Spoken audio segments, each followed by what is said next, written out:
is breaking news from the 7 Action Newsroom. And first tonight, that breaking details of the guilty plea by the doctor who ran a despicable practice. Dr. Fareed Fata admits to giving patients cancer treatments they did not need to pocket money from Medicare and other insurance companies. 7 Action News reporter Dave Llewellyn is live downtown with the very latest on this. Dave?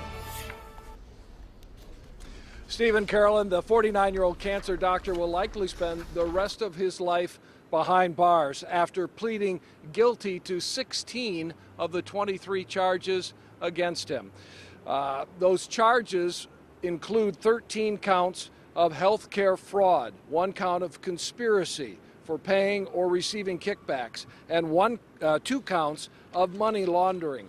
The government charged Fareed Fata with putting patients through unnecessary chemotherapy and other treatments so he could get millions of additional dollars from Medicare. How much?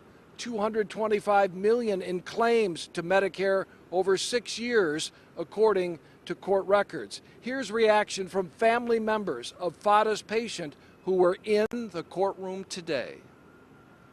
I wanted to scream. It's not satisfaction. He mentioned a handful of patients by initials that he incorrectly treated. There's thousands of patients, including my mother. So that doesn't even cover the enormity of what he did. And I really want him to be brought to trial because he didn't do this alone. There is no true justice. You can't undo the past. You can't bring back the dead people we love.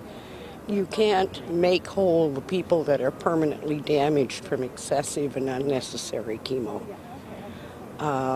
True justice to me would be he drops dead and I go home and my husband says, "What's for dinner?" Yeah.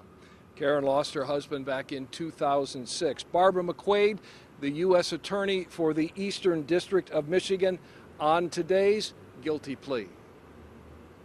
Each of those 13 counts carries a statutory maximum of 10 years, but they can be stacked. So that would be 130 years for the health care fraud, plus 20 for each of the money laundering counts, and 5 for the kickbacks, for a total of 175 years. So, we think that a life sentence is appropriate in light of the kind of exposure he faces under those statutes and for the nature of the harm that he did to these very vulnerable people. The patients, certainly the families, have been through so much during this ordeal. Sentencing for Dr. Fareed Fata is set for February 23rd, 2015. If he goes to trial on those remaining charges, that would begin on March of 2015. And as you heard from one of the family members, they want that trial to proceed because they want more information and they feel others should be charged in this fraud scheme as well, where so many people were hurt. We are live outside federal court in downtown Detroit. Dave Llewellyn, 7 Action News. All right, what a day. Thank you so much, Dave.